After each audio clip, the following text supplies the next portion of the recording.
to play the shitty games that suck ass. He'd rather have a buffalo take a diarrhea dump in his ear. He'd rather eat the rotten asshole of a roadkill skunk and down it with beer. He's the angriest gamer you've ever heard.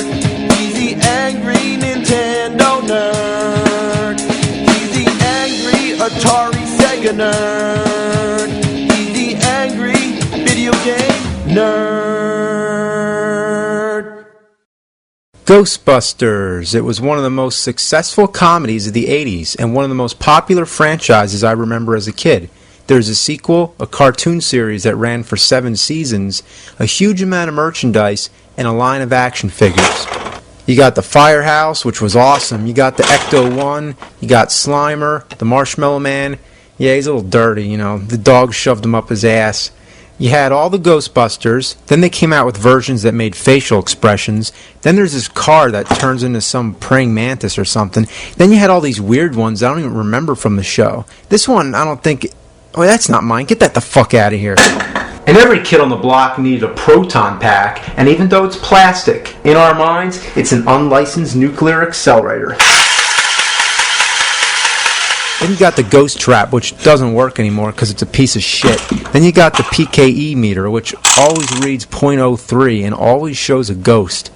So, I just wanted to take you back to the 80s, when Ghostbusters and Nintendo were the best things in the world. Now, the Nintendo Entertainment System, I believe, needs no introduction. So, when we heard that a Ghostbusters game for Nintendo was coming out, we were so excited, we shit our pants. Literally, shit came out our asses and we rocketed through the roof. It was 2 of our favorite things coming together. Should have been like bread and butter, but more like dead skunk and dog shit. You pop this piece of crap in, expecting Ghostbusters, and what do you get? Well, Ghostbusters, got the logo there, looks promising enough, but are you willing to bet that it's going to get really bad once you start playing? Yeah, well, guess what? It gets bad as soon as you press the start button. The fuck was that? Ghostbusters!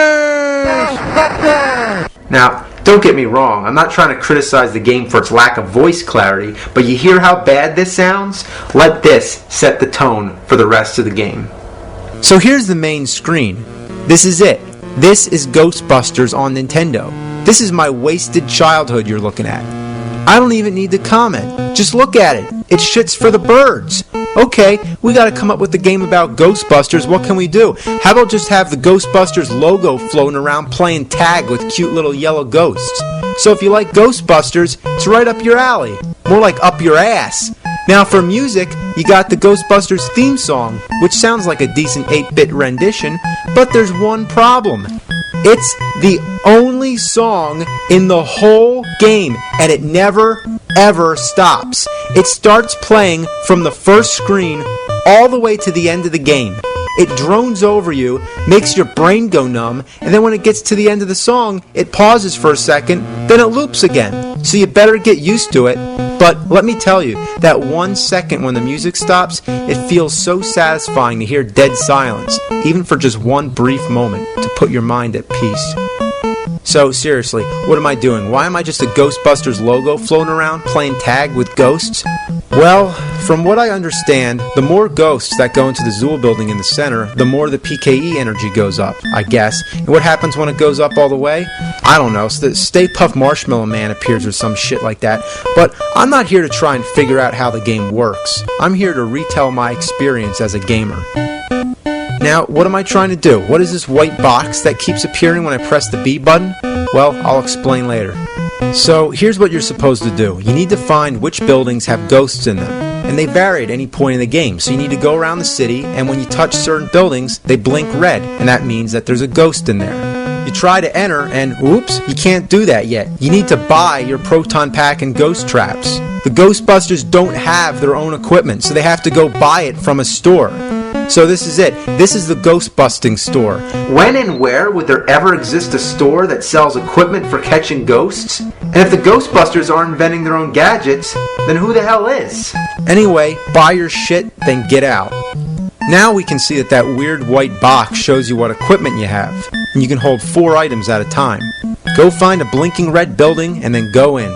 Now you're in the Ecto-1, driving down the road, and why you still have to drive to the building is beyond me. On the map screen, it looks like you're right there, and when you move all around, you don't have to drive. Only when you're already at the building do you need to drive there.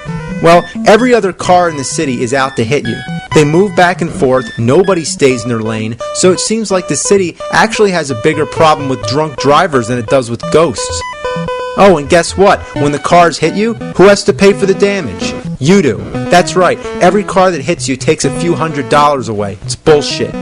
So you get to the building to capture the ghosts, drop the trap, catch the ghost with your beam, bring him to the trap, open the trap, and time it so the ghosts get dragged in by that white thing that goes up and down.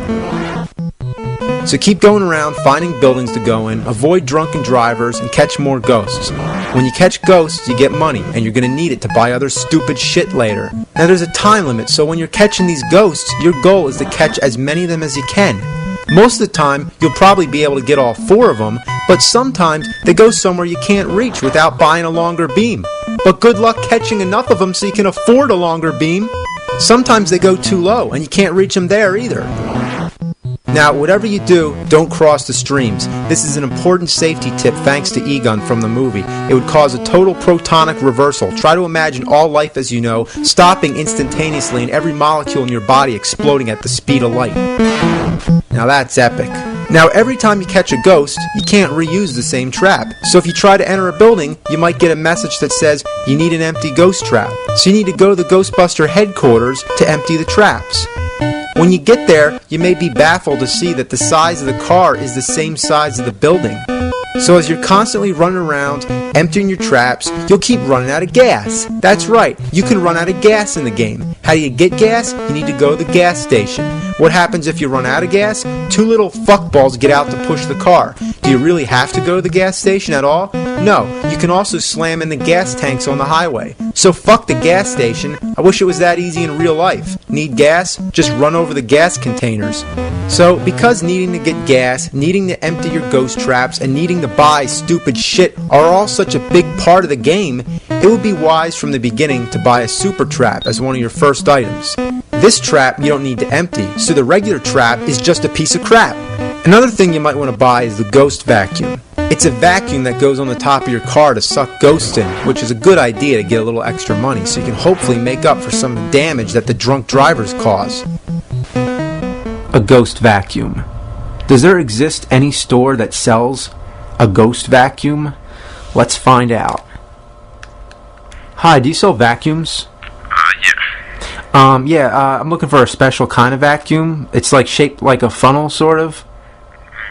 What kind of vacuum? It's like shaped like a funnel. Like you put it on the roof of your car. You want a vacuum to clean your car? No, you put it on the top of your car. Like while you're driving. You want a vacuum to clean? No, you know, these vacuums are for catching ghosts. Well, apparently these vacuums don't exist in real life, so if you want to suck up ghosts on the roof of your car, you're going to have to do it in this game. Really hate these driving stages. Naturally, you want to speed up to get them over with, but when you speed up, your car goes to the top of the screen and you can't see what's coming at you. Whether it be ghosts you're trying to catch, gas barrels, or drunk drivers. Fuck! Assholes! So you might be wondering, is this all you do in the game? Just go from building to building, catching ghosts and dodging cars? Well, yes, this is all you do. I am dead fucking serious. The main idea is to go into the Zool building, but you can't do that until the game says you can. How it decides that, I don't have a fucking clue. Maybe it has something to do with how many ghosts you catch or when the PKE energy gets to a certain number, which would probably mean just letting the ghosts go in. So, I don't know. For whatever reason, you're not allowed to go into the Zool building right away. Maybe there's like an invisible barrier that takes like a fucking hour to go away. Also, why is it called the Zool building? If it's meant to be named after the main villain in the movie, it should be Gozer. Gozer had 2 minions, the Keymaster, also known as Vince Clortho, and the Gatekeeper, also known as Zool. So, why is the building in the game named after Zool? Who knows? So anyway, it takes forever to be allowed entry into this building, so in the meantime, you just keep catching ghosts. After doing this for so long, you start to wonder, Who pays you to catch the ghosts anyway? And why are the ghosts so generic, innocent, and cute looking? They don't do anything to you, so why are you busting them? 'Cause busting makes you feel good? Well, don't the ghosts have a right to death? Obviously I'm thinking too deep about it, but that's what happens. That's what happens when you play such a boring ass shitty game. Your mind gets delirious. I mean, right now I feel like I'm going fucking crazy.